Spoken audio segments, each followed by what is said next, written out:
I'm Adrian Wells, 32, financial consultant, son of a nurse and a construction foreman. 5 years ago, I married Camille Harrison. Beautiful, brilliant, and, as I later learned, welded to a family who thinks pedigree matters more than character. When we met, she was warm and funny, ordering a six-clause coffee and laughing when I translated it for the barista. We ate cheap pasta in the North End and walked the harbor. Then I met her family.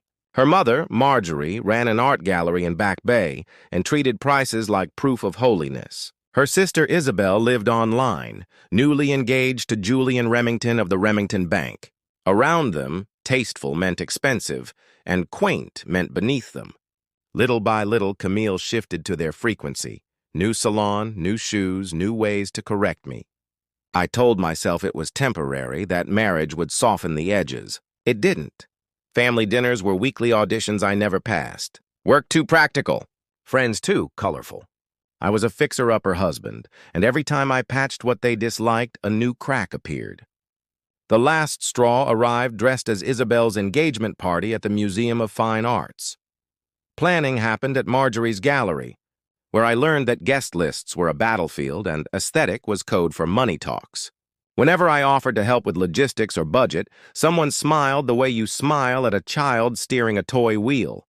On the night of the party, Camille looked stunning in an emerald dress. She wore my grandmother's necklace, the one heirloom I owned, because it completed the look. I wore the navy suit she approved, the Italian shoes her mother respected, and the polite expression I'd practiced. We reached the reception desk. "Camille Wells," she said. The hostess beamed, handed her a VIP card. Then the hostess looked at me. "And you are?" "Adrian, her husband." Tap, tap on the tablet. "I'm sorry, Mr. Wells. You're not listed in the VIP section." I looked at Camille. No surprise on her face, only a small, cool smile. "Didn't I tell you?" she said. "The first part is family only."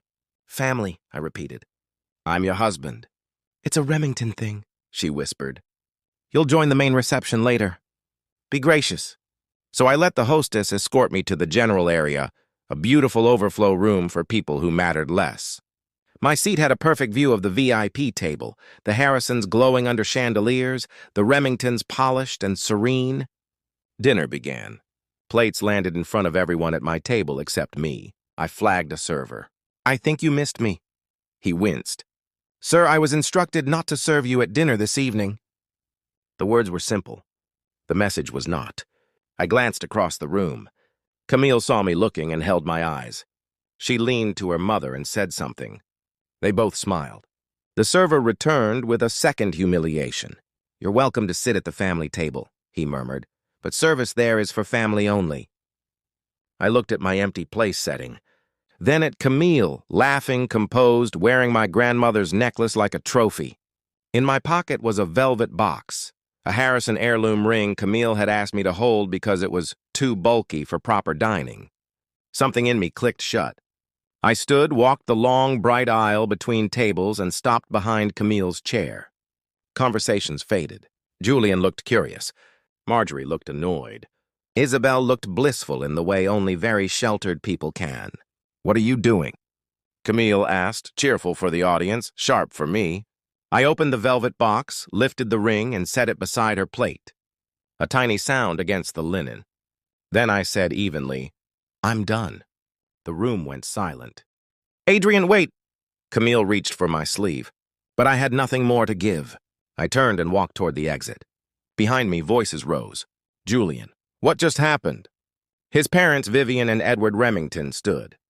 Vivian's voice carried like a bell. "Are we to believe this exclusion was accidental?" Edward added, colder, "I saw a man publicly humiliated." Isabel began to cry. Camille tried to spin. Marjorie tried to soothe. The Remingtons weren't having it. 7 years after our divorce, I ran into my ex-wife, Isla, at a fancy restaurant where I was having an early anniversary dinner with my new wife, Serena. I lifted a hand and said, "Long time no see." Isla saw Serena beside me, went white, and rushed for the door like the place was on fire. A minute later, my phone buzzed. An unknown number. "Divorce her now." "Your new wife is—" The message cut off. I told Serena I was fine and excused myself to the restroom. I stared at that half-text until the letters blurred. Logic said it was a prank. My gut said it was a warning. At midnight, another text came from the same number. Meet me tomorrow. It's not about us. It's about her. I typed back a time and place. Harbor Cafe, 10 a.m.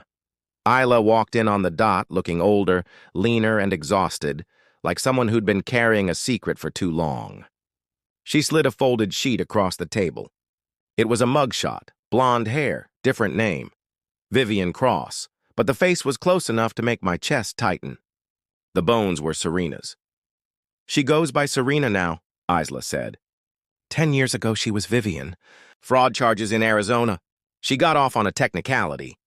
During our last year together, she joined my yoga class, asked about you, your work, accounts, habits. I thought she was nosy. She was collecting intel. She seeded doubts in me about you. That's how our marriage cracked. And now she's married to you. It's a pattern. That's insane, I said, but even to me it sounded weak. Isla didn't flinch. When did your heart start racing? The insomnia? The specialties to help you sleep? She asked. My sleep had gone bad a month after Serena and I married. Serena brewed me chamomile every night and fussed over me like a nurse. I heard my own voice say, "You're being paranoid," while my stomach dropped. Test the tea, Isla said. If I'm wrong, tell me to get lost. If I'm right? She didn't finish. That night, Serena handed me my usual mug, smiling with worried eyes. I thanked her, didn't drink a drop, and poured it into a mason jar after she fell asleep. In the morning, I called an old college friend, Dr. Marcus Hale, who ran a small diagnostics lab. I brought him the jar and begged for discretion. 2 days later, he called me in. You've been ingesting digitalis glycosides, foxglove, he said, sliding a report across his desk. High concentration. This isn't accidental. Your symptoms, fatigue, arrhythmia, insomnia, fit. Increase the dose and your heart just stops. Looks like stress. How long? Weeks, he said. Rising doses. I left his office shaking. Serena texted, "Don't forget your tea tonight." You looked pale. Love you. I stared at the heart emoji until the screen dimmed and rage settled where fear had been. I called Isla. You were right, I said. We met at her small, bare apartment.